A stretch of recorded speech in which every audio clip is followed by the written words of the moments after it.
हे बघा, खेडेगावातला आणि शहरातला फरक. आता मला जाणं आहे गाव. तर पूर्वतयारी काय काय करणे पडस ते मीच नाही, सगळ्याच गृहिणी करतेच होते. पण फक्त मी एक छोटीशी दाखवायचं. जर कोणली आयडिया येत असली तर मला व्हिडिओ होता की सर तर का डाळींना दाणा, गुलाबजामुन केक जो की मी करेल घरी या, खूप छान आलेला आहे.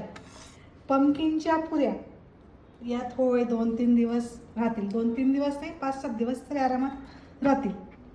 पुलाव जो सकाळी पनीर पुलाव केला होता, पनीर पण घरीच केला होता, तो डब्याला दिला होता तिला. चलो. आणि ही कटरल्यांची भाजी, ही दोंड काय म्हणतात याला, तोंडली येते ना, ते फ्राय केलं आहे साऊथ स्टाईल. मुगाची डाळ रात्री जेवायला.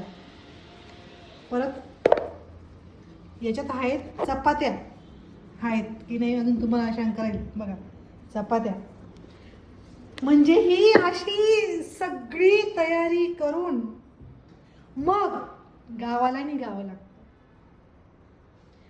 आणखी हां, मला डब्याला घेऊन जायला भाकरी, डबा पण बांधाय पॅक करायचा आहे. आणि हो, संध्याकाळी अजून हे बघा पॉपकॉर्न होत आहेत. Popcorn sorry sweetcorn. तर हा अस आणि दाखा काही न पण राईस घे तुम्ही दाखा ना, काही न पण अभी बरं तुम्ही मजेत आधी मग काही असं करी ना, काही नाही बी गोष्ट का म्हणजे कितल्या काही राहतेस.